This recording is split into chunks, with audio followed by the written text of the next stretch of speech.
Welcome to Conversations on the Future of Higher Education featuring California's candidates for Lieutenant Governor. Welcome everyone this evening. Ladies and gentlemen, I'd like to welcome Monica Lozano, President and CEO of College Futures Foundation, to the stage.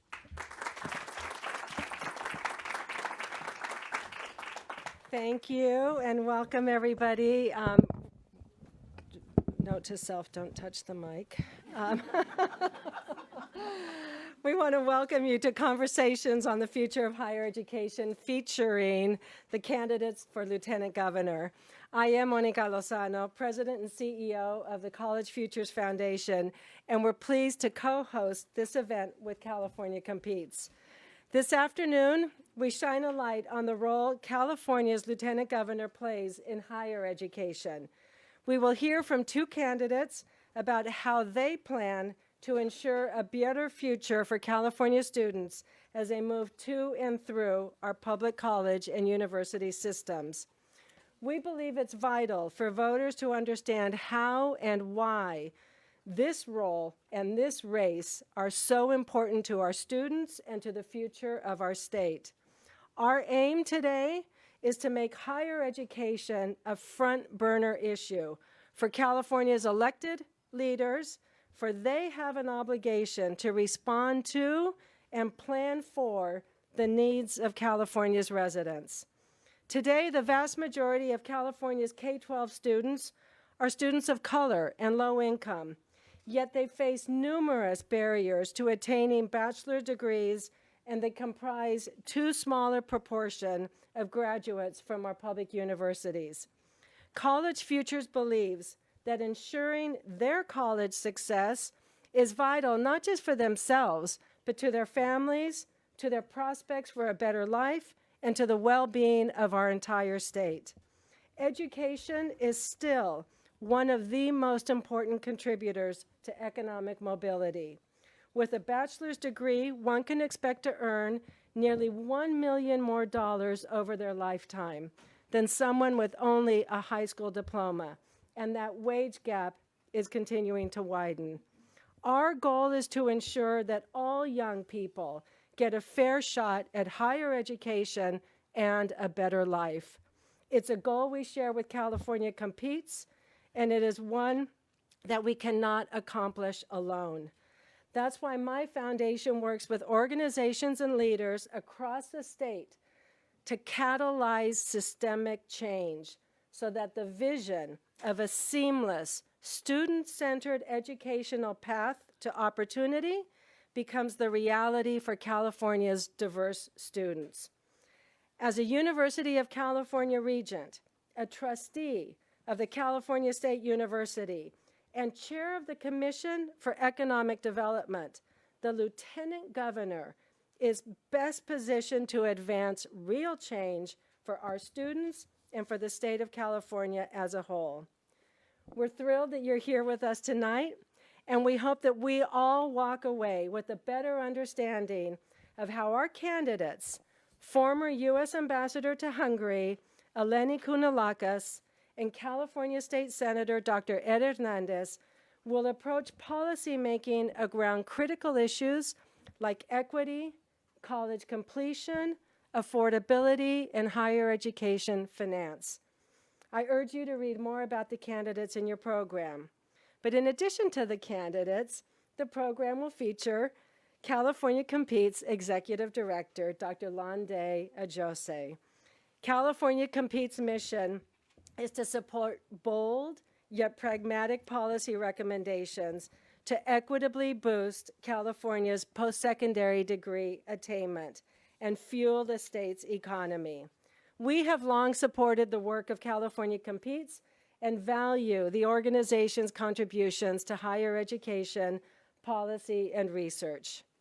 Dr. Ajose is an expert in urban labor markets and higher education policy.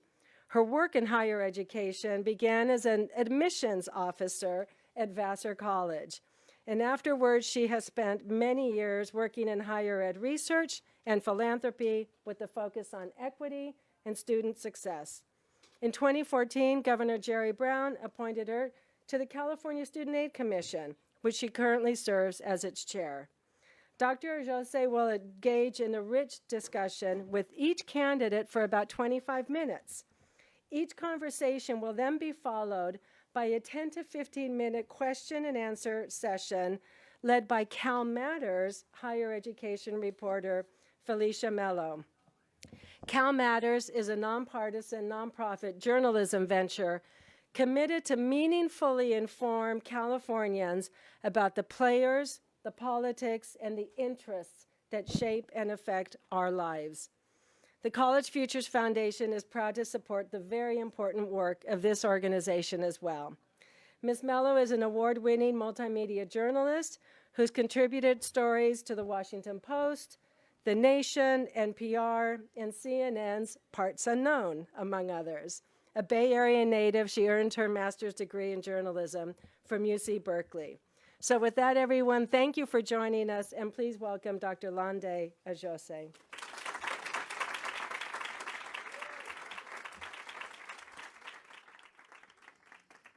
Thank you, Monica. Good evening, everyone. Good evening. I like it when people talk back to me, so you're going to have to. Thank you so much for coming. It's lovely to have you all here with us tonight. I really want to thank those of you who braved the Dreamforce traffic to make it to the Commonwealth Club, and I also want to thank everyone who's watching this via live stream from across the state.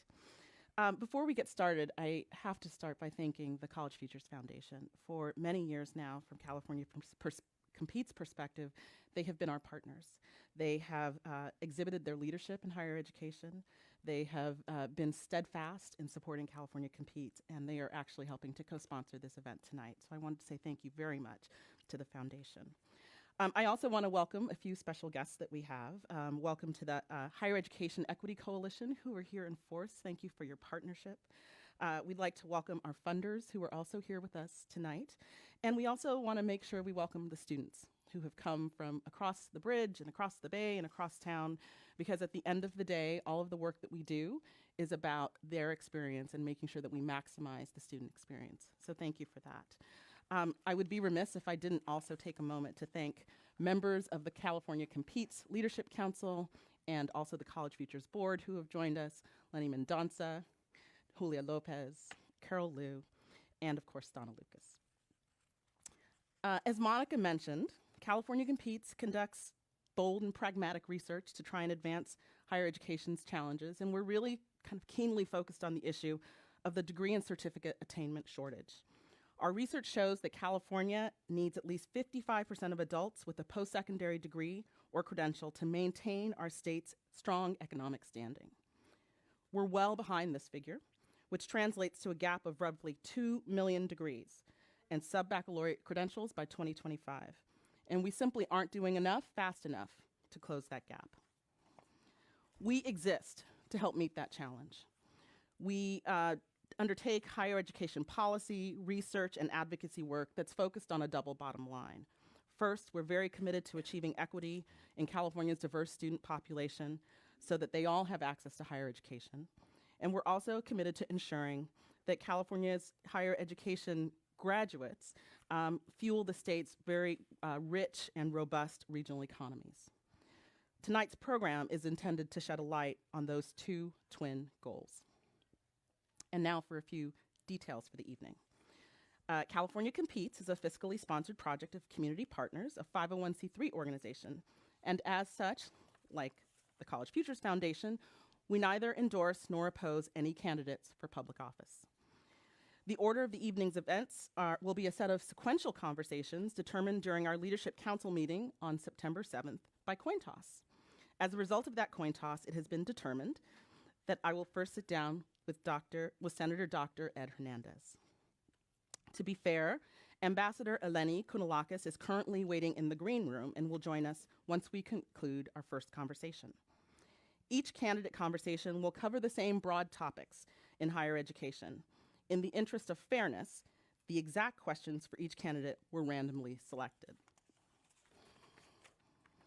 I'd like to ask those of you here in the audience with us to please refrain from applause until the end of our conversation. And we'd also like to ask the candidates to please refrain from referring to one another during our conversations.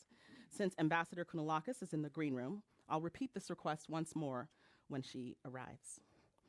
Finally, I want to remind folks that we are live streaming on Facebook, so if you could please silence your cell phones during the period of the conversations, that would be very helpful. Dr. Ed Hernandez is a California state senator having represented District 22 in the San Gabriel Valley since 2010. He is currently a member of the Senate Committees on Health, Business Professions and Economic Development, and Insurance. He has also served in the State Assembly from 2006 to 2010 and has had a long career as a practicing optometrist in his hometown of La Puente. I also should mention he really liked my glasses. Ladies and gentlemen, without further ado, please join me in welcoming Dr. Ed Hernandez.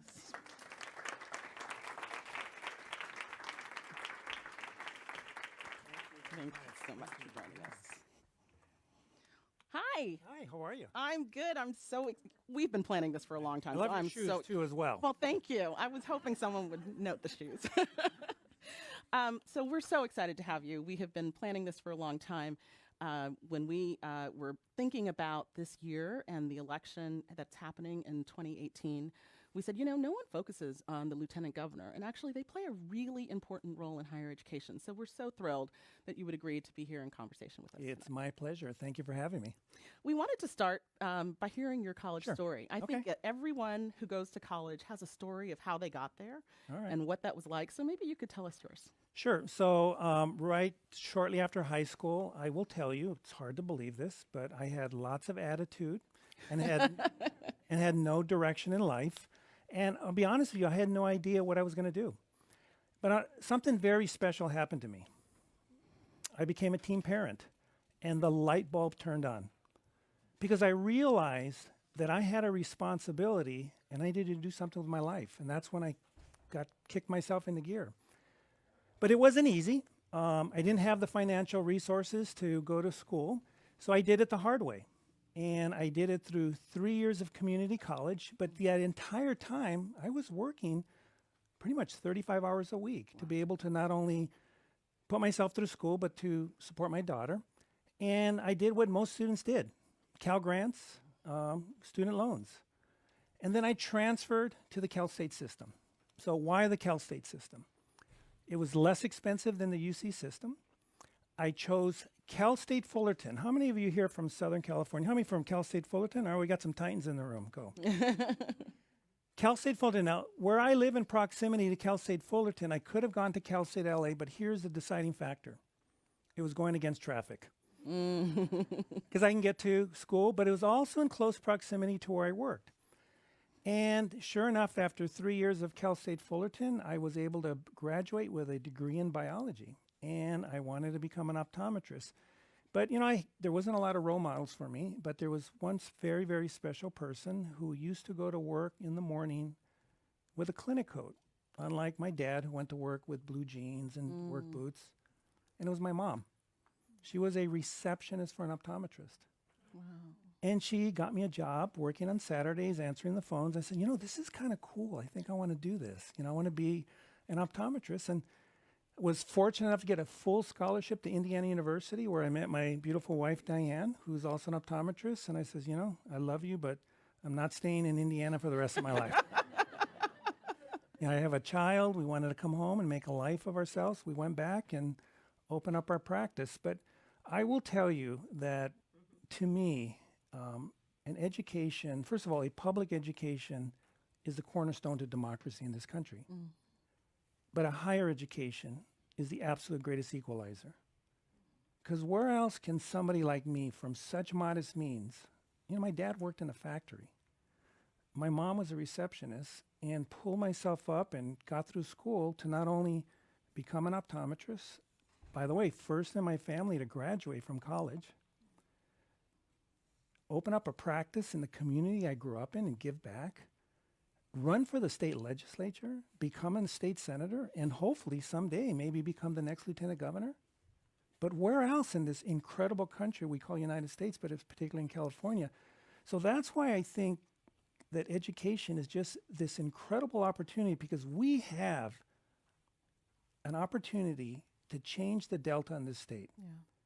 The future of the state of California and the economic empowerment is through higher education. And Monica made a comment about the number of minorities that are going through school, we need to figure out how we're going to get them through so we can have future Bill Gates of the world, we can have doctors, lawyers.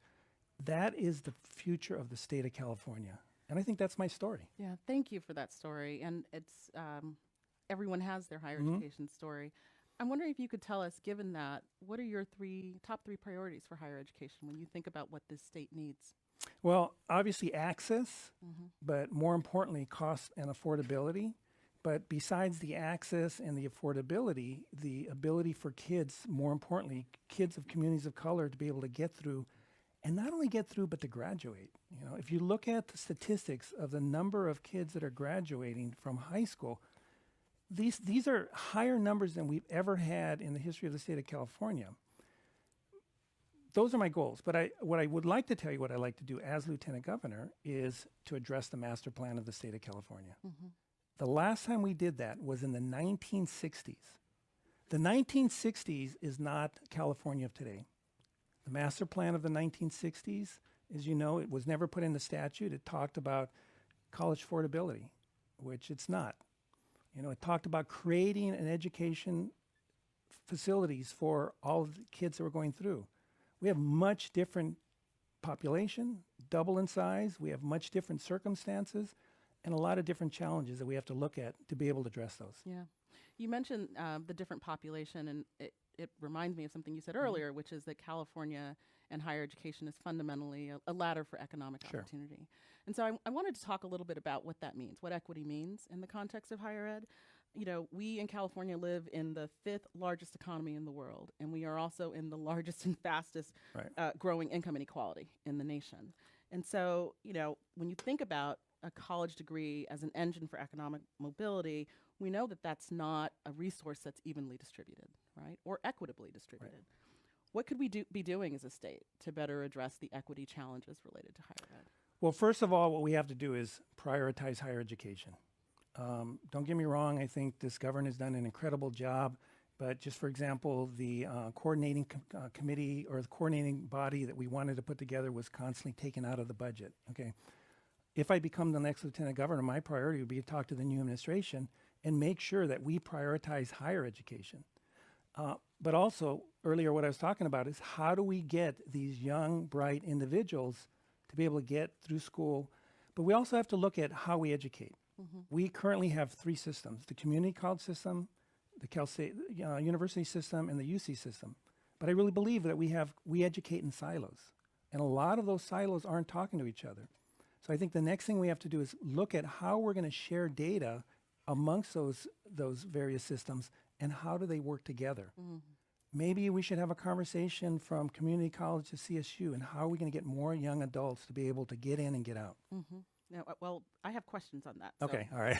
Know that we will get back there. So I'm sorry I jumped the gun. Sorry. No, we are big into the data commitment, All so right. I do want to probe that a little bit more. You know, one of the challenges that you already mentioned in terms of folks moving through higher education has to do with affordability.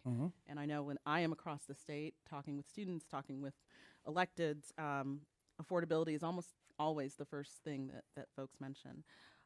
In recent years, there's been a lot of discussion about the total cost of attendance, that, you know, we are very fortunate to have some resources to help cover tuition costs in the state and fees, but housing, food, transportation, those are issues that aren't covered by our Cal Grant program, and that it's very difficult for students to cover in their budgets. What do you think the state should be doing to think about covering the total cost of attendance for students? And exactly what you said, you hit the nail on the head. We have to look at the total cost. Let me go back again to the master plan, and the population of the 60s is so much different, and the needs and the challenges of young adults today is vast. You know, I've been fortunate serving in the California legislature. We talk about free tuition. You know, I was one of the principal co-authors with Assemblymember Santiago to have the first year of community college. But the conversation has to be much bigger than that. Transportation, housing. Look at the students of today share the same concerns that society has as a whole. Food insecurity. There are some real problems with students today that have food insecurity. We need to talk about how we get the campuses to have even food pantries. I mean, I can remember in grad school, I mean, not because I wanted to drink, but I used to go to all the happy hours because that's where I had my meals. So, I did. And, fortunately, when I met my future wife, she was a resident assistant, and it was a feast when I get invited to the cafeteria. But these are challenges that kids are going through today. But here's what else they're challenging with. Homelessness. I read that article. How many of you read that article in the LA Times about that young, bright student at UC Berkeley that's living in a car? These are things we have to address. Mental health issues, substance abuse. We're not talking about that. The whole person and the whole student needs to be addressed, and it's not just tuition. Right. That's the key to success. So let me ask you, given all of those priorities and all those competing priorities, if the next governor said to you, $500 million that I want to allocate towards higher education, what would you recommend to him that he do to carve that money up? What would that look like? How would you prioritize those things? So I think it's got to be more than $500 million. And no, I mean, it does. It does. And that's maybe where the conversation should start. But let me tell you, serving in the California legislature last 12 years, I can guarantee one thing's going to happen. We're going to have another economic recession. And whenever there's an economic recession, Carol knows this because her and I served in the legislature when we had the last one. Guess what gets cut first? Because there's no protection. Higher education, health and human services. I had to vote on some of the most horrific cuts that I didn't want to vote on. We have to have a much bigger conversation, number one, about having a steady revenue source in our general fund as well. But there needs to be another conversation. Because higher education is so important in the future of the state, we have to have a conversation. How do we generate revenue outside of the general fund that's not subject to the ebbs and flows of the economies and bad economic times? So what would that look like? A commission that looks at how do we address and talk to the community, the public, because I can tell you this, if the public is convinced that we will use money in the right way, like, for example, transportation, Measure R in LA County, the public will pay for it. But it could or will probably be in the form of either some kind of tax increase, property tax assessment, a bond. But this is an investment in the future of the state of California, but it's money that's protected for the future of the state of California to deal with all those issues that we're talking about. So one of the, challenges I think that the higher education institutions face is that they have to plan their budgets on an annual basis, when in fact they don't educate students on an annual basis. Students are there for 2 years or 4 years. Talk to me about what multi-year budgeting should look like for our institutions if we really want to think about alternate revenue sources and how to really help institutions plan for the long term rather than managing to the immediate term. So the unfortunate fact is that in the state legislature, we budget on a year-to-year budget from June to June. But I think what we need to do is think outside the box. You'd made comments about bold statements of how we're going to completely revolutionize the educational system.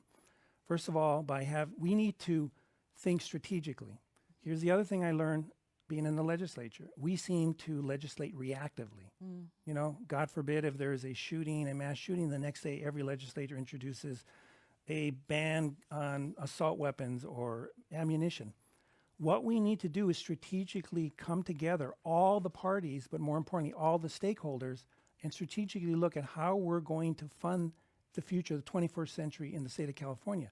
Take all those dollars, incorporate that into the general budget, and then make sure it's protected so that we can move forward. We're talking about the institutions, and in addition to funding the institutions, one of the concerns that we often hear from the institutions are constraints in terms of capacity. And we know that there are many more students in this state who would like to attend a UC or CSU or even get their courses at a community college than we have the capacity to hold. So I'm wondering how you would use your role as Lieutenant Governor to increase access when colleges seem maxed out on enrollment. Right. So again, number one, working with the administration, sitting on two of the biggest boards, where the Regents, the CSU Board of Trustees, talking with the community colleges, again, going back to the strategic discussion that we would have, and this is not going to happen overnight. It could, and if I get lucky enough, could take 2, 3, 4, and maybe even 8 years of the time that I'd be Lieutenant Governor to work with not only the administration, but the legislature as well. I'll give you an example. 2 days ago, I called Senator Steve Glazier, who has a select committee on higher education. Wanted to find out what work he's doing. Talked to Assemblymember Mark Berman, who had 4 committee hearings on the strategic, on our master plan of the state of California. The experience that I've had these last 12 years and the relationships I've built with these members is to continue to do that work and then do that work to figure out how we're going to move forward in the state of California. One of the topics at one of Assemblyman Berman's master plan hearings was focused on college completion. Right. And I think, we have made a promise in this state, initiated through the master plan to have a spot for everyone. Right. We have not made the same promise in this state to ensure that everyone actually completes their degree. 80% of CSU grads take more than 4 years to complete, and about half of community college students transfer within 5 years. Can you talk about that length of time? Sure. Actually extends the state's cost, right? So there's a cost implication. Can you talk about how, as Lieutenant Governor, you would support improving time to degree, on-time Sure. transfers, and timely college completion? Number one, reducing barriers is the highest priority. Like we did the college entrance exam. But I would also take a tack like we've done for K through 12, local control funding. The local control funding, you have the pot of money, but there's money that's allocated in a higher percentage to free and reduced, to kids with foster kids, as well as English learners. Because you're going to put the resources, number one, into the areas that have the greatest need. You had talked about the number of communities of color, the number of middle class, low-income students that are transferring to community college but not making it all the way through. When we look strategically at the entire state, yes, you're going to look at the total resources. Does that mean building new Cs, building new CSUs? But if we put the resources to get those young adults in through the system, but to graduate, what does it mean? Does it mean more nurses? Does it mean the ability for them to help them out with their college as far as paying for transportation, childcare, homelessness, mental health issues? This is what I think we need to do, is look at it holistically. So when you think, going back to the question about the $500 million, Right. I know it's not enough, Right. but where do those concerns kind of sit relative to housing, Right. food, other And that's why I think you have to look at it holistically, but more important, the priority of the money needs to be for those individuals that needs it the most. If you come from a family that has a significant amount of resources, yes, they can afford. But the other thing too, maybe there's something else that I think we haven't talked about, is the parents of these students. How do you get those parents to teach them to get their kids to go to college? I'll give you an example. My mom, my entire life, I just heard her tell me, she'd say, "Mijo," which means son in Spanish, "I want you to go to college." Well, my mom didn't know what that meant, and she just knew that a college education was a better life for me than what she had. So I remember the first time I went to community college, I took a psychology course. I was sitting at the dinner table, I go, "Mom, I'm taking psychology." She says, "¿Qué es eso?" What's that? She didn't know. My children are fortunate because my children were expected to go to college. They took AP courses, they took IB courses, SAT, because my wife and I, have the resources. I don't need help. Now that I'm situated, my children don't need help. They are going to be successful because we are going to give them the resources. We need to have a conversation to give the resources for those families who don't know how to put their kids through college. That's the future of the state of California. We need to build a middle class, and it's done through the economic empowerment of kids like that need help. So our Cal Grant program, when you think about that, it really provides tuition and fees for students. It doesn't think about beyond tuition and fees, who needs more, who needs less. Is my family earning $40,000 a year? Is my family earning $65,000 a year? Would you advocate changes to the Cal Grant program to address some of those differential needs? We have an incredible Cal Grant program that does help with tuition, but we don't have the conversation of the cost of education. Are we not talking about having more counselors? Why aren't we talking about having social services, like counselors that'll help in mental health issues and homelessness issues? We need to start thinking differently, and we have to be bold to think outside of the box to change the delta of the state of California, because the future of our state depends on our educational workforce. I want to spend a little time talking about coordination, because it's kind of at the heart of how California's higher education system was designed. There are ways in which I think our higher education institutions are quite independent from one another. And then there are ways that they're interdependent or designed to be so. What's your sense of how the UC, the CSU, and the community college systems how well aligned they are and where they may not be aligned and what may or may not be working in terms of how they are all Right. getting along. So I'm going to use the analogy in healthcare where we educate in silos, where you have allopathic physicians educated a certain way, you have nurses educated a certain way, but at the end of the day, and I think you made the comment about instead of patient-centric, how we're creating and treating patients, it's student-centric. And I think what we're doing is, not that I'm trying to say that the UC system is different or better than the CSU system, because the CSU system graduates the most undergraduate degrees in the state, but we need to think about student-centric and how does the system get kids through school, and how do we prioritize that? And that's, I think, where the conversation needs to go. Again, going back to the master plan, we have a master plan of a system that was created in the 60s. This is the system of the 21st century that we now have to start thinking differently.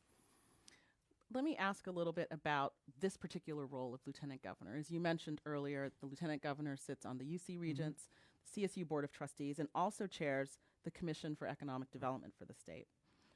I'm thinking about the workforce needs that we have in the state, and I'm wondering where you see opportunities for alignment or how you would use that seat, that opportunity to be Lieutenant Governor, to bring greater alignment across those systems and institutions. Sure.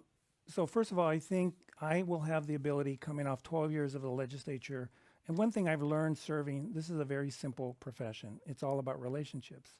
Whether it's the relationship with the pro tem, the speaker, Senator Glazier, Assemblymember Berman, to use those relationships to do the work that I'd like to do, which is strategically think of how we're going to change the system.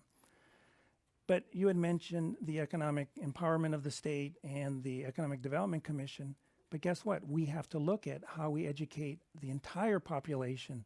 And it may be not just college degrees, which is a very, very important thing, which we have to get to. Yes, STEM is important. But what about the building trades? What about certification? What about plumbing? What about electrical workers? Think about the housing crisis we have right now and the workforce that we don't have to build a number of houses. Our housing prices are going up just because we don't have enough units. So if we think strategically of how we're going to educate the entire population, even think of an auto mechanic. An auto mechanic today is not like an auto mechanic of the past.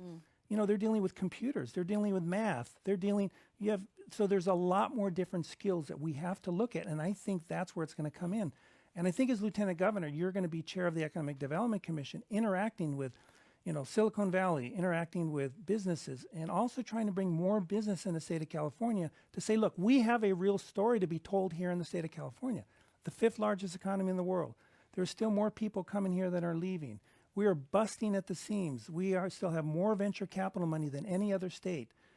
This is a great story to be told, and California is a great story to live, but we have to make sure that we have an educational system that adds to that.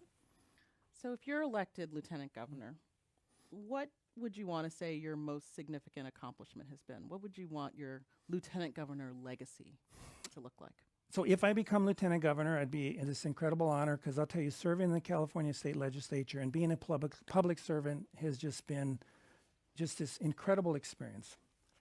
I hope that should I become Lieutenant Governor, and when I'm done, that individuals would say, you know what, Ed Hernandez made higher education a priority, made a difference, and made a difference in young kids' lives and helped change the delta of the state. Just like I've done this last 12 years as chair of the Senate Health Committee. And I would challenge you, you can ask anybody, the mark that I made not only in the legislature, but the mark that I made in the state and this country in changing the healthcare system in the state. And that's how I attack issues. That's how I go in and work. And I want to have that same kind of legacy, and I'd be honored to have that legacy. Thank you so much for taking the time. I'm actually going to invite Felicia Mello from Cal Matters to spend another 10 or 15 minutes with the questions she's prepared. Sure. And I'll invite her up to the stage. So, Felicia.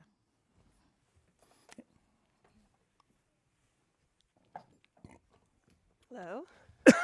Excuse That happens. I'll give you a moment. That was at the worst time. Okay, I think I'm ready. It's been that kind of day. My car broke down on the way to the Right. event, so it's been a day of mishaps. Well, my car didn't break down on the way here. I was Go. afraid we were going to get stuck in traffic and get late, but we made it with plenty of time. So anyway, I'm ready. So I'll jump right in. So we have solicited questions from students and other stakeholders. And in talking to students, I, as a reporter, was struck by how often the issue of mental health came up. So I want to get into that a little bit more. We already touched on it. Students are increasingly reporting depression and anxiety, that the counseling appointments aren't there for them when they need those services. This week, Governor Brown vetoed a bill this past week that would have established minimum staffing levels in counseling centers on college campuses. It would be lovely to see that $500 million coming down the pike. I'm sure a lot of folks in the audience would like that. Looking at where we are now, what's the next thing that should be done to address mental health needs on college campuses? So what I mentioned is the needs of the students mirror the needs of society, and mental health is a huge problem. We have a couple of problems. Number one, we're not connecting mental health with physical health, which I think needs to be done. We have another huge problem. We don't have enough mental health providers in the state. We have a workforce shortage. And that's obviously what we're talking about, is creating a workforce of the future. We have a provider shortage. If you think about mental health, we have psychiatrists who, to today, are not taking private insurance. Guess what they're doing? They're taking private pay in affluent communities. So these things strategically we need to kind of look at. Now, the good thing is with the implementation of the Affordable Care Act, we do have mental health services as one of the 10 essential health benefits. But going back to what I'm talking about strategically, how do we make sure that what we need in society translates to what students need of today? Because it's one and the same. And yes, we need to look at that, but there is a lot of work, and I'm hoping that our university system could be able to address that. You've obviously become known as an advocate on healthcare in your time in the legislature. You have not sat on any of the education-related committees or authored and passed major higher education-related legislation. Why should Californians trust you to lead on this issue? Well, because Carol Lou didn't want me to sit on their committee. I'm just giving you a hard time, Carol.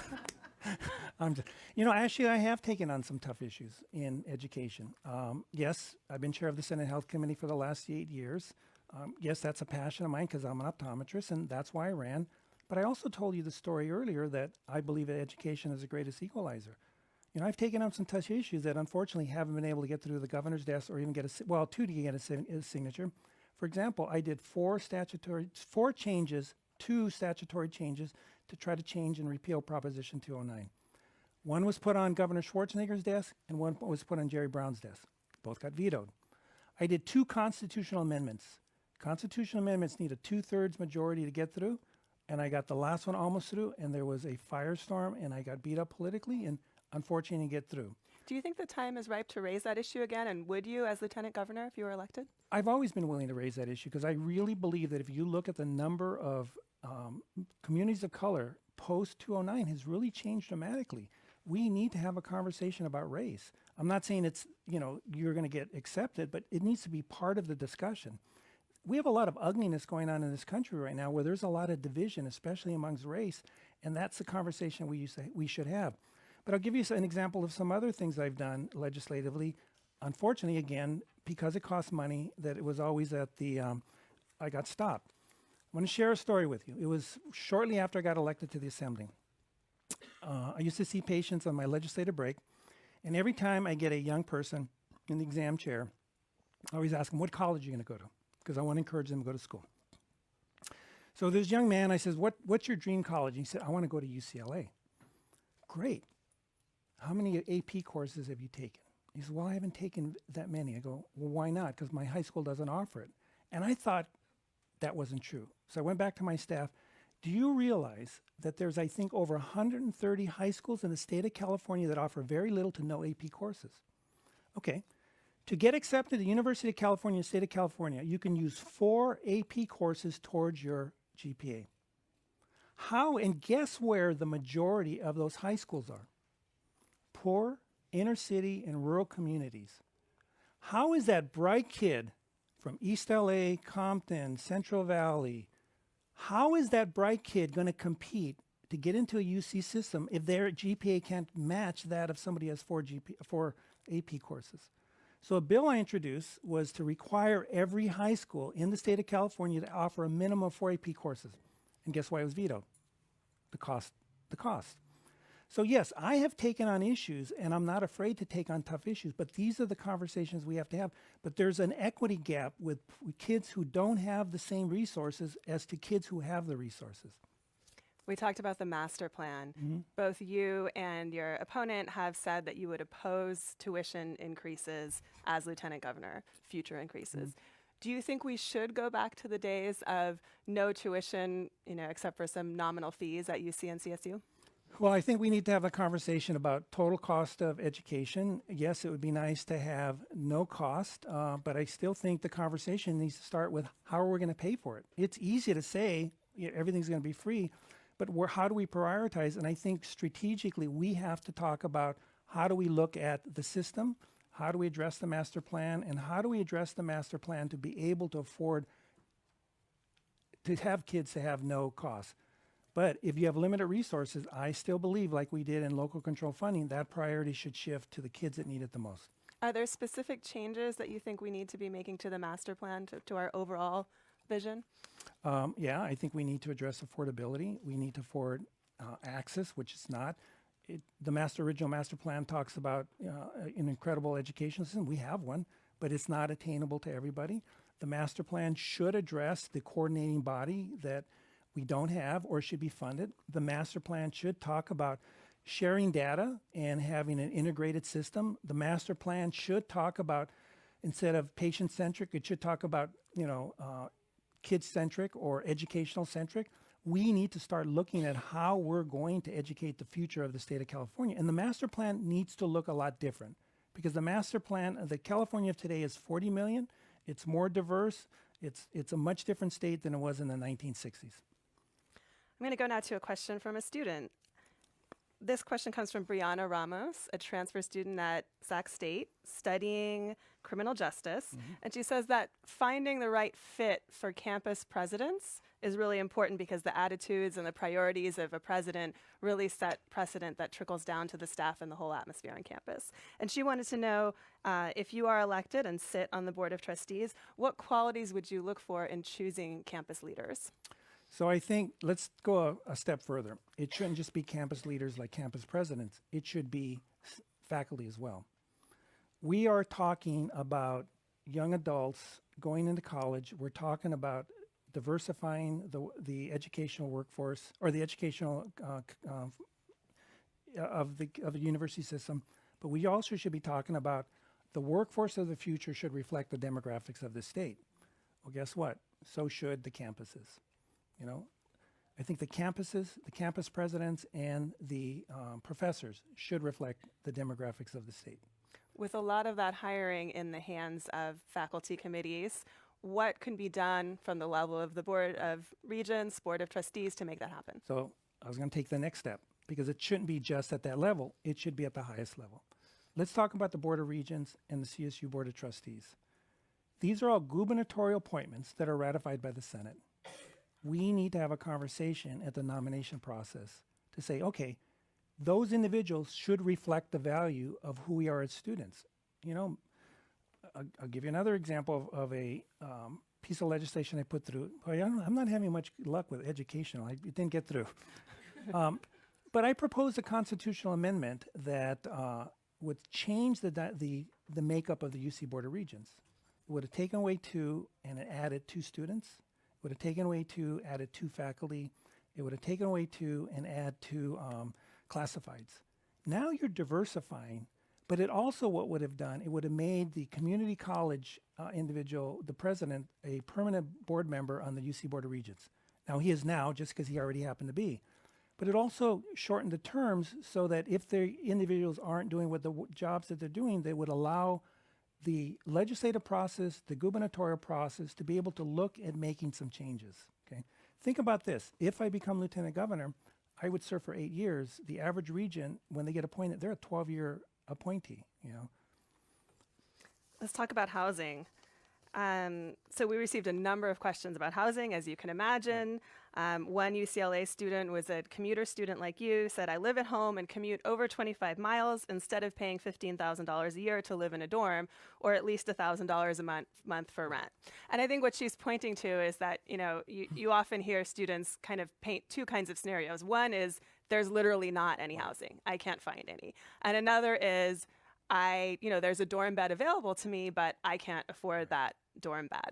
And so a number of the students who posed this question want to know specifically when you're dealing with housing that's being built by public-private partnerships or housing that's built by private companies in the area of a campus, what can be done to ensure that those units are actually affordable on a student budget? Well, again, going back to the total cost of education, and yes, I understand because I have my youngest daughter who graduated from UCLA. We paid that amount of money to have 3 young ladies in the room that was the size of a closet. It just seems like it's getting more and more difficult. So I really believe that if you're going to have any kind of housing subsidy like that, then the legislature, through the legislative process, we should look at either having some kind of tax breaks. But more importantly, if you're going to have some type of incentive to allow some development, then in return there has to be affordable housing, especially for students. Because otherwise, if you don't, then you're not going to have the ability to have some low income or affordable housing. Last question.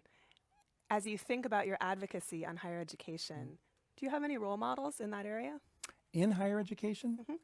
It'd have to be my mom, just because she's the one that encouraged me to go to college. Fortunately, both my parents are still alive, and she just beams at the fact of what I've accomplished, and I think she believes I've done that through an education. And for me, it's just got to be my parents. What's the lesson there? The lesson is to look up to your parents and behave. Tell that to my children.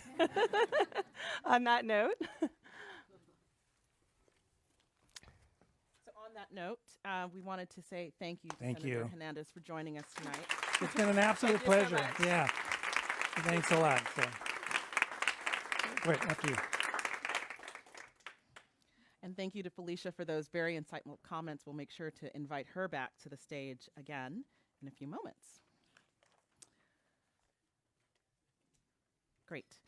Before we move to section 2, I want to start by repeating the something I said earlier in the program, which is we'd like to ask the candidates to please refrain from directly referencing one another during our conversations. And you've been a very good audience, so I know you won't do it, but we'd like to ask those of you in the audience to also refrain from applause until the end of our conversation. It is now my distinct pleasure to welcome our next candidate to join us for the remainder of the program.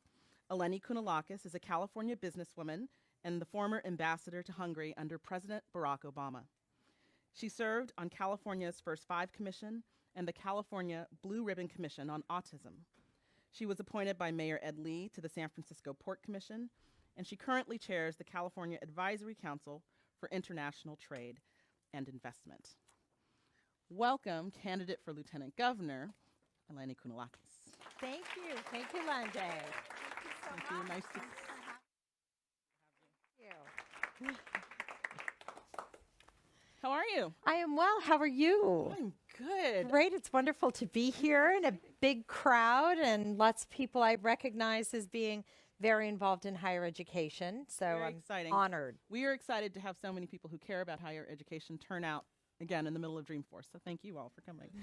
I actually want to start as I mentioned, when folks grow up in the state of California, most of us have a story. And almost all of us who have the opportunity to go to college have a college story. So can you start by just telling us a little bit about what's your college story?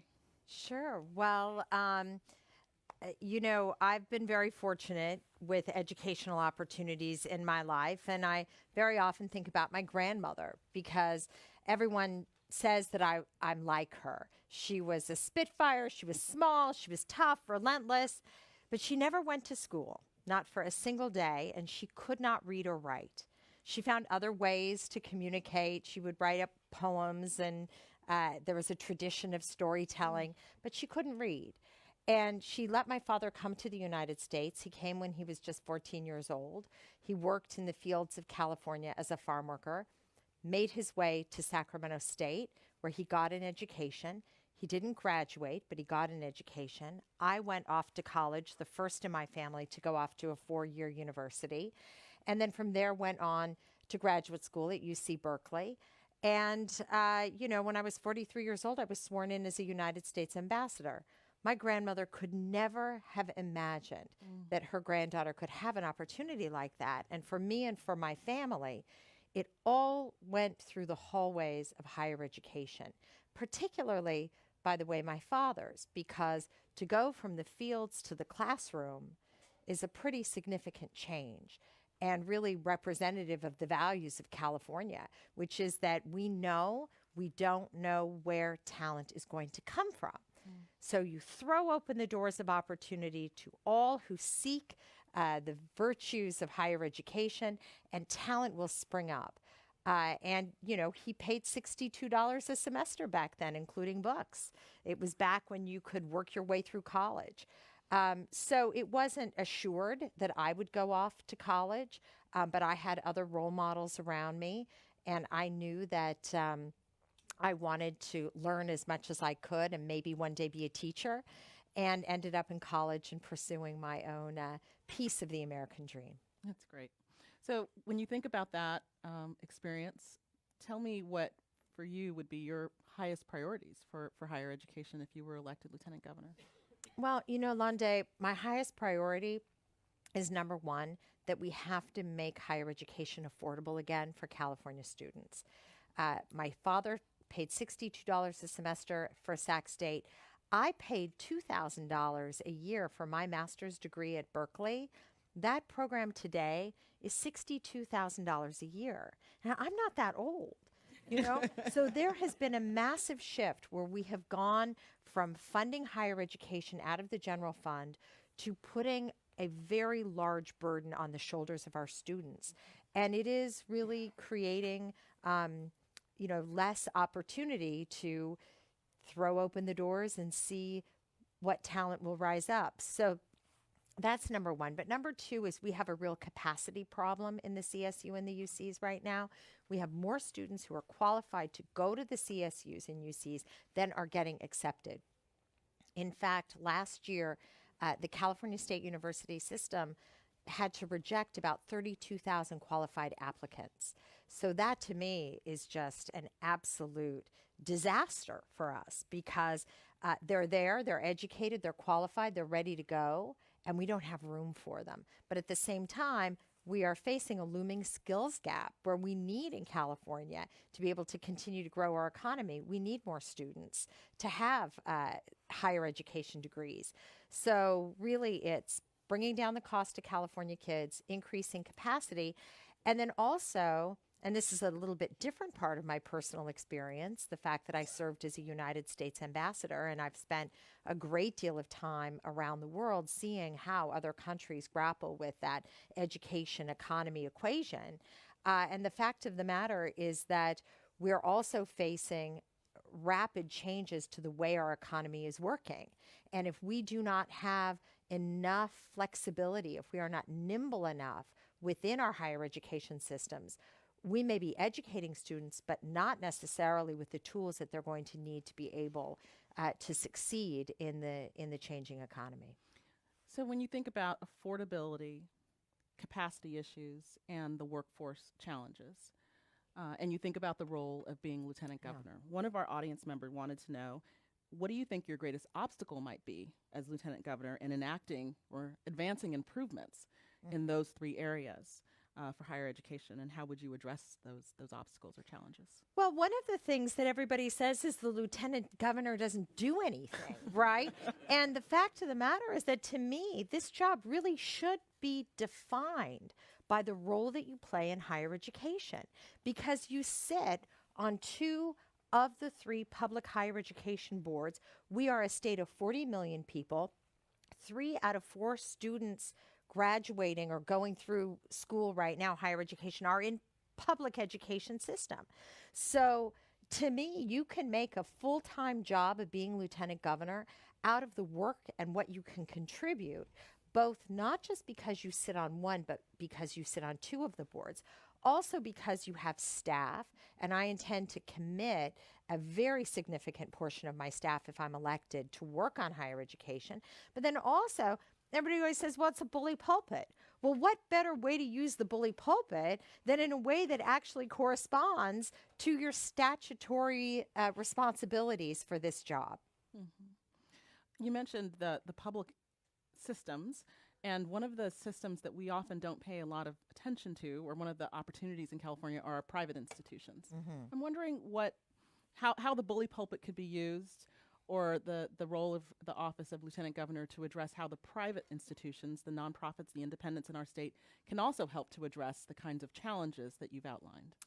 Well, okay, that's an interesting question. I will tell you, more focused on public system, but the private side, we have to look at that as well, because even though it's just 1 out of 4 of our students attending those, when you've got as many people as we have, that's a good chunk of our students.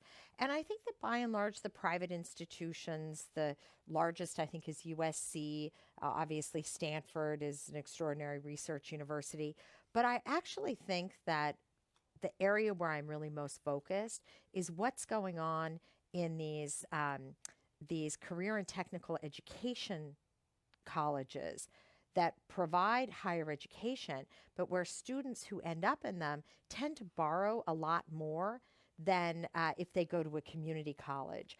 And what we're also finding with those private career and technical education universities is that students of color tend to be the ones who gravitate there and end up, again, with higher levels of debt.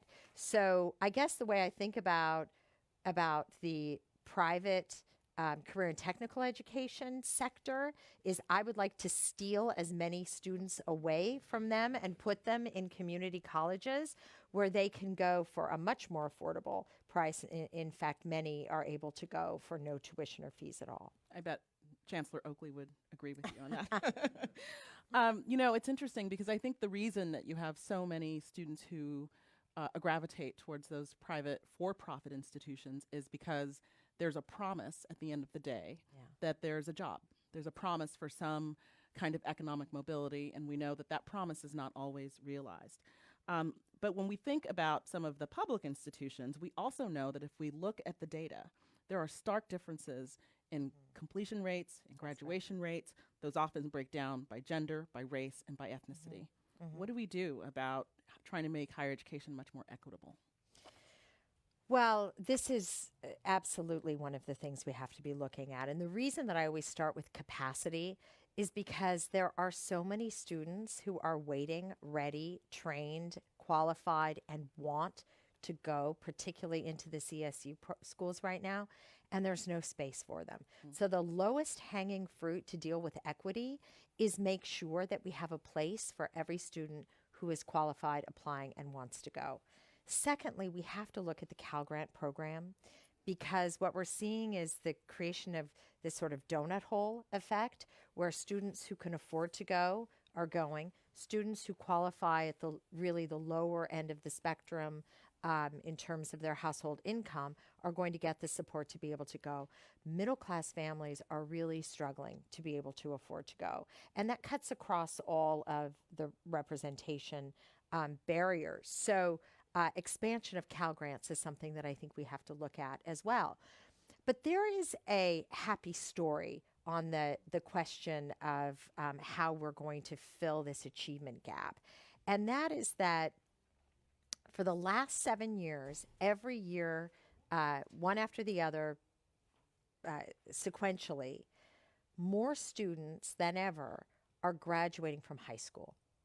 So I think it's really important to recognize that as much as we struggle with K-12 education, every year we've got greater percentage of students, particularly typically underrepresented students in higher education, who are coming out of the high school. So that's really important. And I think the other side of the equation, and again, if you've seen economies elsewhere in the world, you don't have this opportunity where we know we are going to need somewhere around 1 million more students with degrees in higher education to fill the need of the future. All we have to do is get them through this pipeline. Now, it's easier said than done, but the fact that you've got the students and you've got the jobs waiting, this is the opportunity that exists. The fact that you have the students who want it as well is so important. And then I think that the other piece of this that it's important to remember is that our general fund for so long was a much higher percentage that we would invest. And we have data.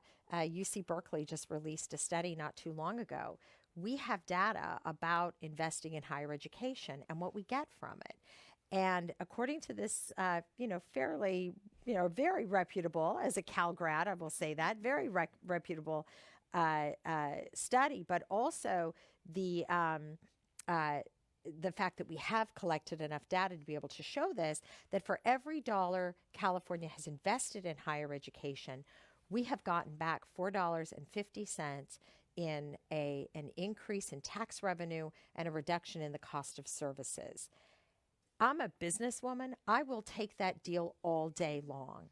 So, budget battles are battles of priorities, and I intend to be out there helping to get the additional funding because we have the capability. We just don't have quite the capacity. Mm-hmm. You mentioned challenges related to college completion.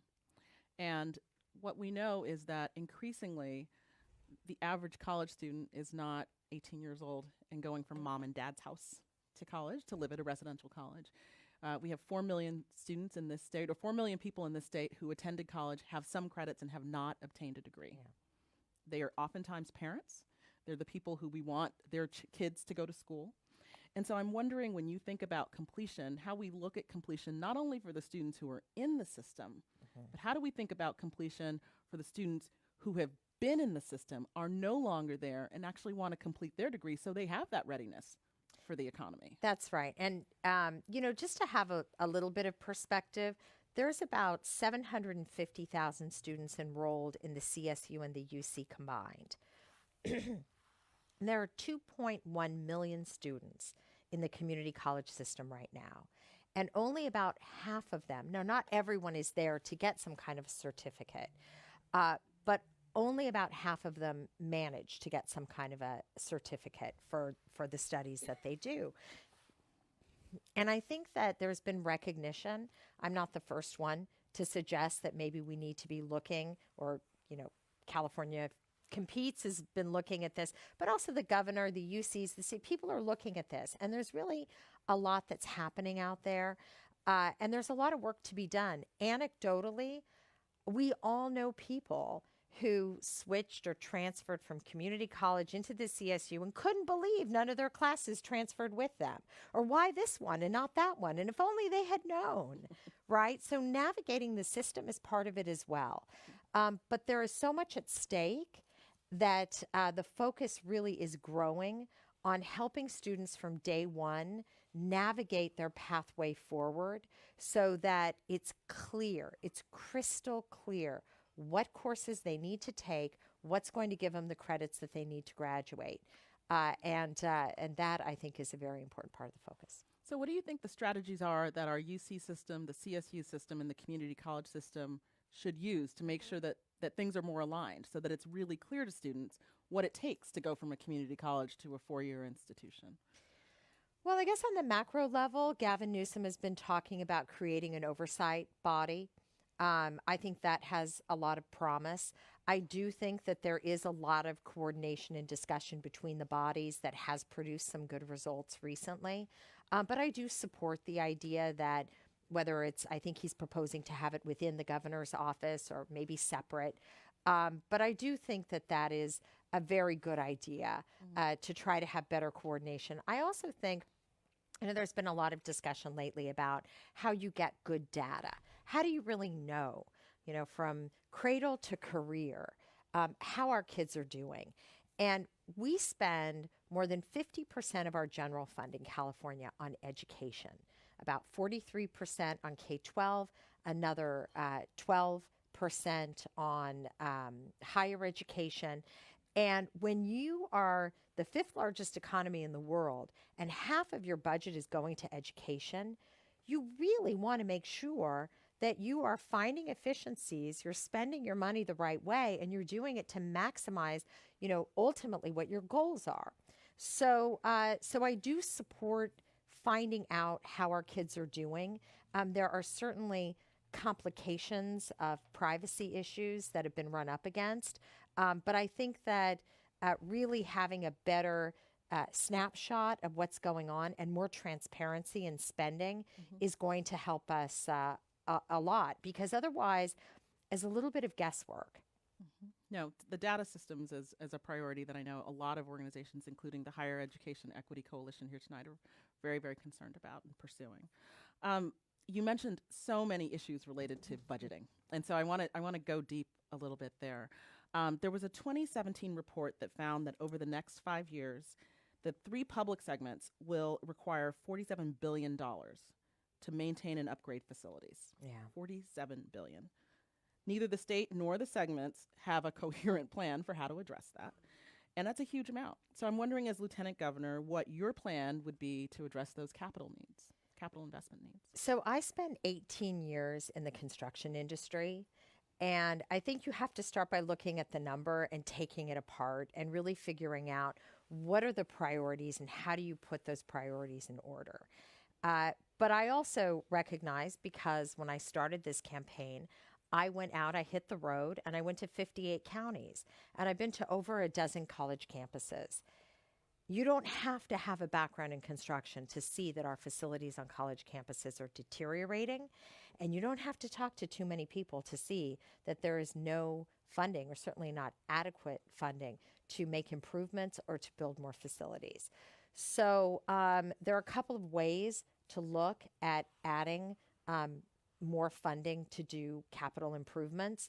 I intend to be that person in Sacramento when budget battles come around that's kind of moving through the halls, arguing that we need to increase the contribution of the general fund to higher education.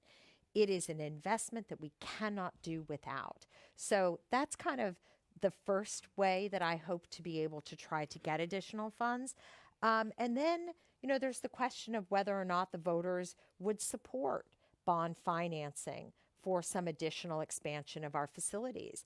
I'm not sure. I think it's really important to have a sense where voters are before you propose going out to them.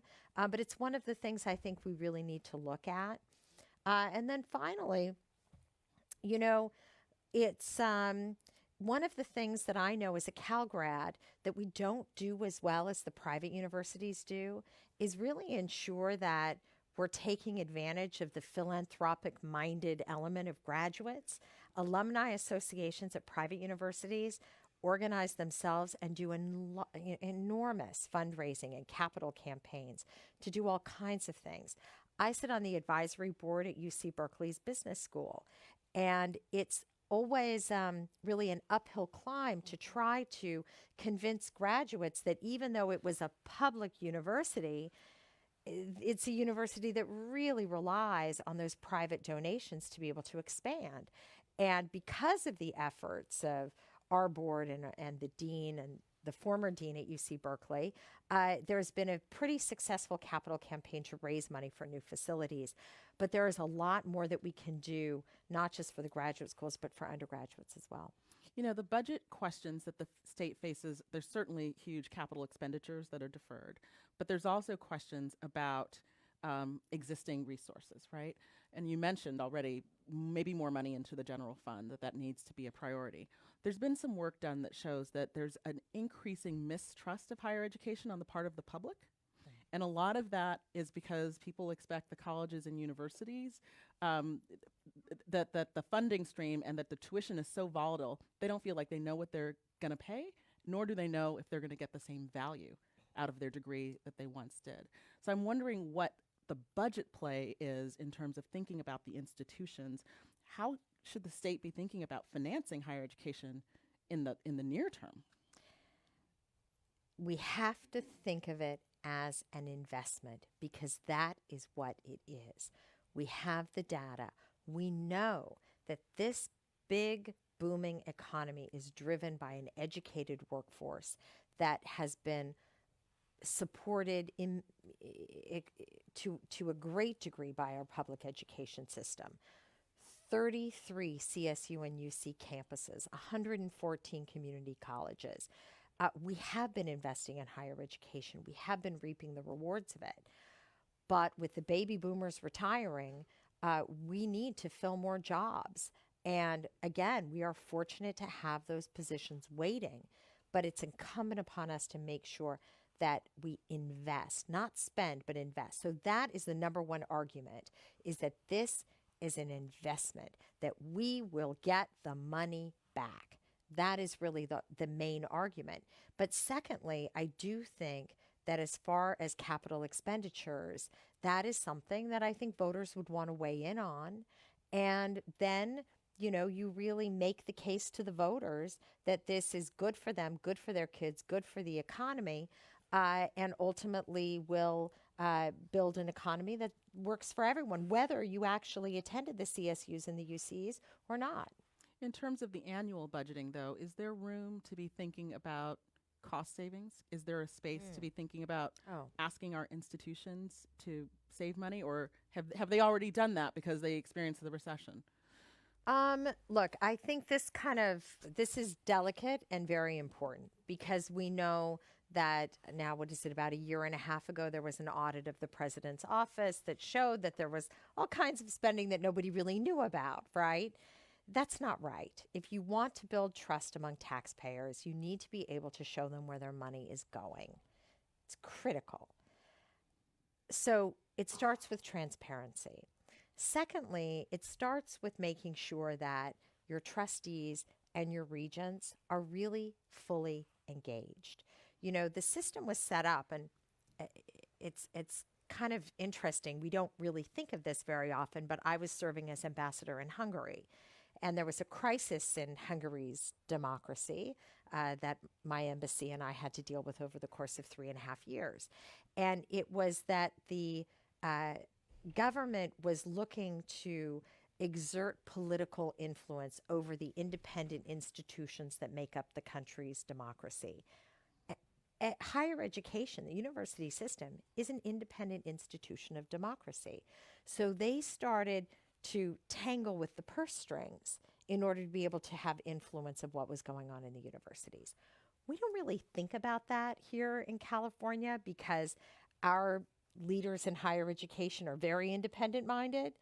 But the fact of the matter is that these systems were set up to have this level of separation. That's why you have trustees. That's why you have regents. It is their job to be providing oversight. But as these institutions have become so big and so complex, it's harder and harder for those members to really be able to assert themselves and provide leadership much more than what you see is coming at you from your staff. I mean, I think if you've ever sat on a board of directors of any kind, right, you run into this. There are some boards where the boards are doing all the work and other ones where you're really just responding because the system's so complex. So the way I see the role of the lieutenant governor in this context then is, again, it's not about asserting political influence. Even though you are an elected official, you're still just one of many other members who are not elected, right? But that being able to raise the need for audits, raise questions about spending, raise questions about transparency, that is the job of these bodies as a whole. But as an elected representative with apparently nothing better to do as lieutenant governor, this is where I really hope to spend a lot of time. So one thing that the lieutenant governor could do is to be a close advisor to the next governor. And so on these questions of finance, if the next governor said to you, I'm looking to figure out, we have $500 million to spend on higher ed, how would you suggest that he divvy that up? To me, the number one way that I would allocate additional resources would be dealing with this issue that I just mentioned at the very beginning. 32,000 qualified students here in California applied to the CSU system this year, and there was no room for them. I think about my dad coming out of the fields and walking into Sacramento State University. He may not have been the most qualified person, but he had the credentials to go there, and they let him in and gave him a chance. And it changed the trajectory of our family. 38,000 students who want in, and there's no place for them. This is a travesty, and it is an opportunity that we cannot afford to let go. So I'm not sure how much of that $500 million it would cost to accommodate 32,000 more California students in our CSU system, but that would be my number one priority. Expanding capacity. So given that that's your number one priority, think forward 4 or 8 years. You've been lieutenant governor. What would you like your legacy to be as lieutenant governor? What would you like your legacy to be to California's college students? Well, okay, all joking aside, there are other things the lieutenant governor does actually do. So you sit on the State Lands Commission. It's the environmental protection is a strong priority for me. The federal government is trying to expand offshore drilling off of our coasts, and I've made it a very central part of my campaign that as a member of the State Lands Commission, I will do everything possible to stop offshore drilling expansion off of our coasts. As far as the economy goes, I spent a lot of my life in housing, and the degree to which I might be able to engage on the housing issue, I would like to do that because it is a crisis that is driving Californians into poverty and onto the streets and out of the state. And then as far as higher ed goes, I think that really, if in 4 years we can see first and foremost that tuition has not increased, because I'm going to fight tuition increases tooth and nail. Secondly, if we can see added capacity so that more of those students who are being turned away have a place there. And then finally, again, going back to housing, I intend to be very, very wonky on the housing question because I have 18 years experience in delivering housing. And probably of all my time out on the road, the most heartbreaking thing I heard was up in Sonora. And I had been talking about what I'd been seeing on the road, and I had just been up at Humboldt and at Chico State and hearing stories and hearing about how expensive the housing was and not quite understanding how it could be so much. And then hearing about students who were sleeping in their cars. And as I was telling this story, there was a woman who was sitting in the circle, and she started to cry. And after we were done, she came to me and she said, you're talking about my grandson. And this is a woman who was clearly educated, whose grandson was clearly not homeless before he went to college, who was clearly not food insecure before he went to college. And you could see she felt so helpless that she couldn't provide more for him, that he would live in his car while he was going to school. And she said, but you know what? He only has 1 more year and then he's going to graduate, and I know he's going to do it. That is just not acceptable. I had a young woman in Fresno. She told me she was going to be the first in her family to go to college.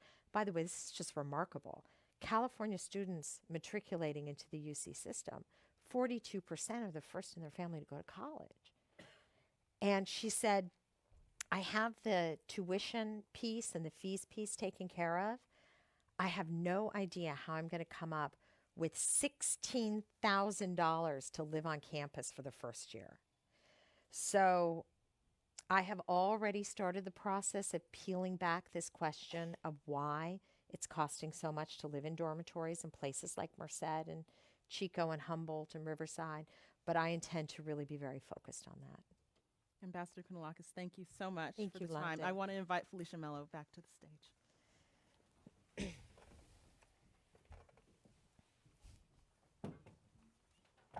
Hi, Hello. good to see you. Nice to see you. So I'm intrigued by this whole idea of stealing students away from the private vocational schools to the community colleges. How does one do that, given that often when students are kind of at that decision point, demographically, the types of students that are ending up in some of these private schools may not have a lot of sources of information around them to be able to make an educated decision. Well, look, marketing is very powerful. And if you're running a for-profit school for vocational training and you're signaling and advertising to people, come here, do this degree, and go on to build your future, of course they're going to respond to that. I'm not suggesting that, well, let me put it this way. When I say stealing, that's really what I mean. If we can... I'm glad you clarified. Yeah, sure. I'm going to double down on that because it's true. If we, through the high school process, can help students see that these opportunities exist for them in the community college system and they don't have to pay for it, and they may not get a shiny brochure and they may not get a whole bunch of marketing coming at them, but that the education that they get on the other side of it is going to be just as valuable, if not more valuable to them, and they'll be able to do it in a much more cost-efficient way. So I think it's very, very important that we increase the information that students have about what kind of degree they can get at community colleges and how that will be beneficial to them if what they're really doing is looking for a job. But that's not the only thing. You know, one of the issues with getting a certificate at community colleges is you have requirements that you may not be really good at, right? So I was in I was in Riverside County in, what's the name of that town? Fontana. Beautiful place, Fontana. And the mayor of Fontana, Mayor Aquanetta, sat me down with a whole bunch of manufacturing leaders, and they were talking about what they're looking for in terms of a trained workforce. And they're doing a lot of training themselves for welding and working in machines and other things. And these are good paying jobs, by the way. And one of the things they said is that students may want to go to a community college to be able to get some of the training that would be beneficial for them as employers. But in order to actually get a certificate, you have other courses you need to take that many of these students they're just not good at it. And they found what they're good at. And I think that looking at this question and providing some additional flexibility in the kinds of associate degrees that we're giving out of the community colleges is something I think that we really need to look at.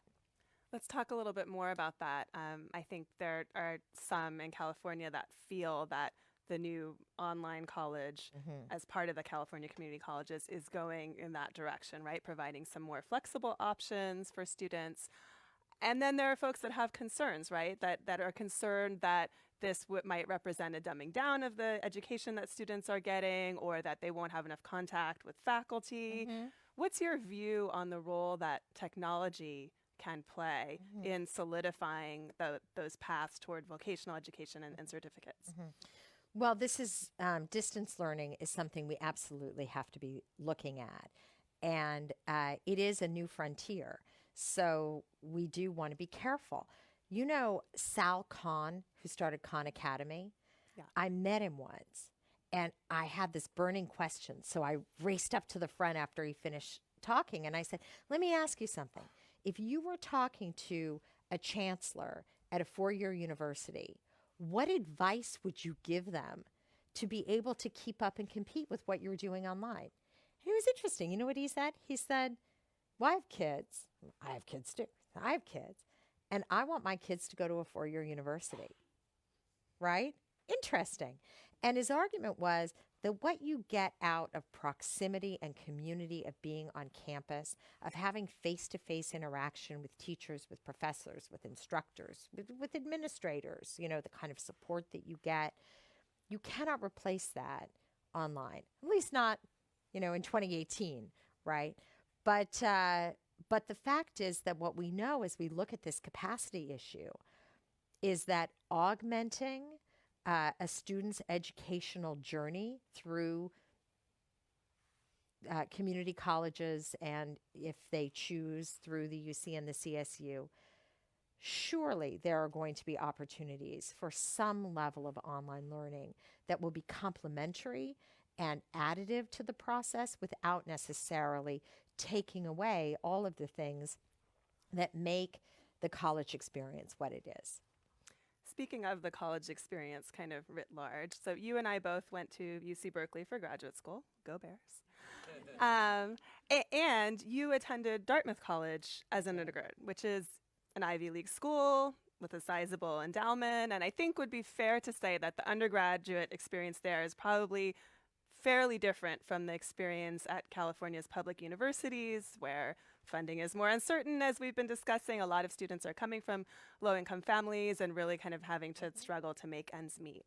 How will you relate, given your background, to today's UC and CSU undergrads and their experiences? Well, I relate very closely because, look, there's that thing called growth mentality. I had a big imagination when I was a kid. I was growing up in an immigrant community in rural Sacramento, the end of a dirt road, you know, where we grew our own vegetables and you know, shot BB guns and fished, and right.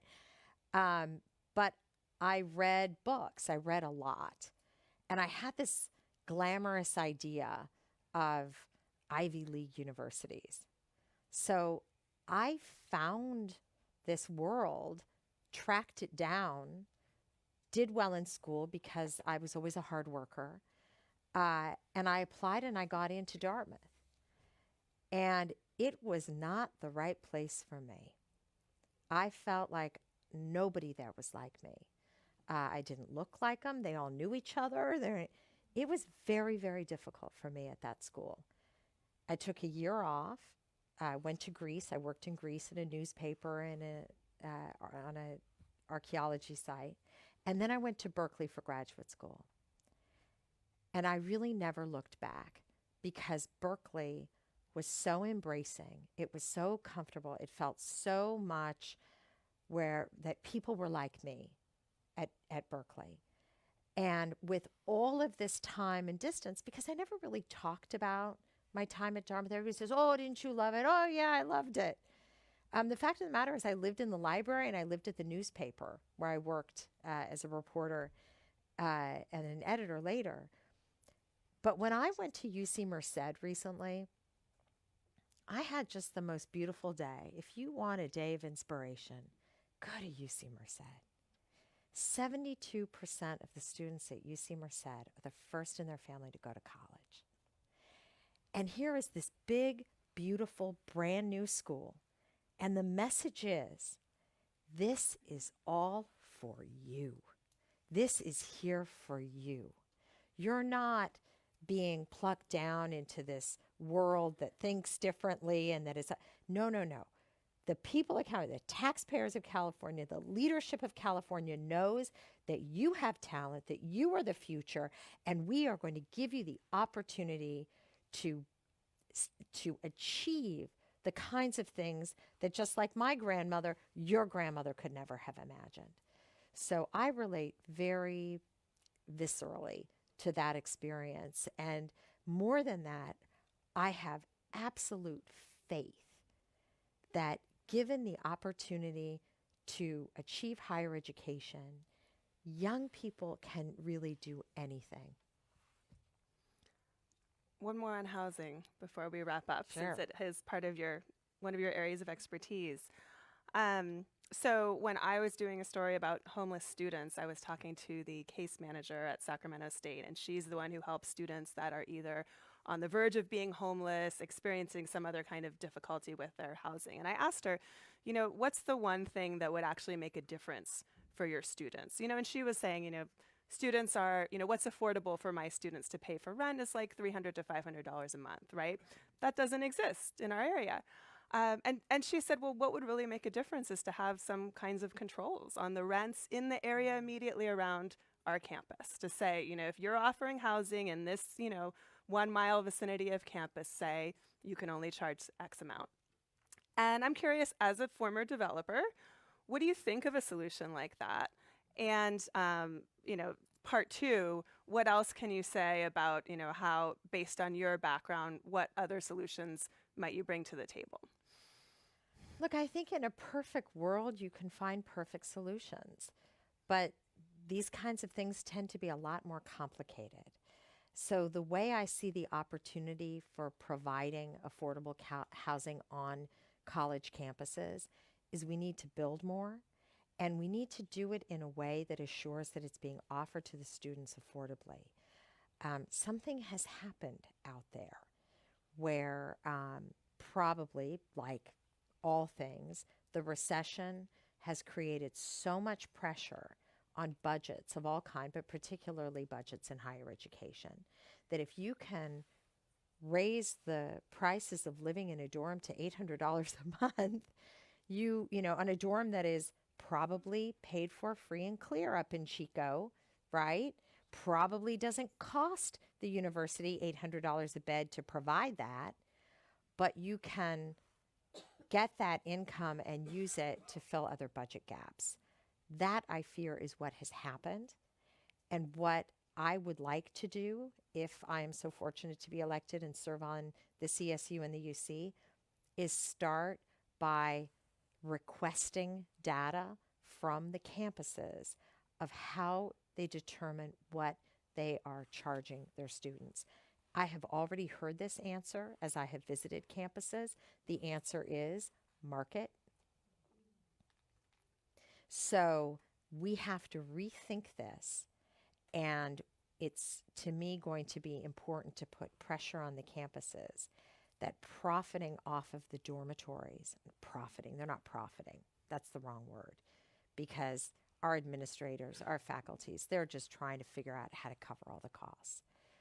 But the fact of the matter is that if they are using income from housing to be able to pay for other things, we've got to ask some hard questions at the state level, because essentially it's just more tuition, particularly because many of these campuses require freshmen to live on campus. So, yeah. How do you handle the off-campus housing?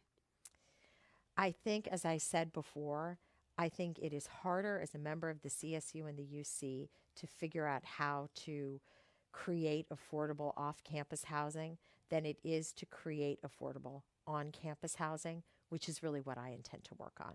Thank you so much. Thank you. Thank you. Thank you. Thank you both. Before we wrap, I just wanted to recap a couple of things that I heard that I thought were important for all of us to be thinking about as we think about the future of higher ed.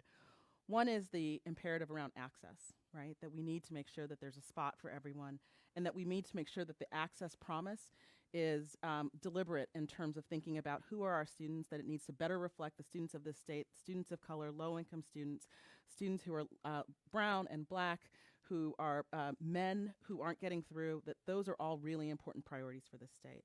There's a really important question around affordability and what we are doing as a state to really cover the total cost of attendance for our students, and we need a strategy to address that. I also heard lots of discussion about capacity, that our institutions actually need to be supported to make sure that there is a spot for everyone, so that the promise of the master plan as we know it is able to be fulfilled.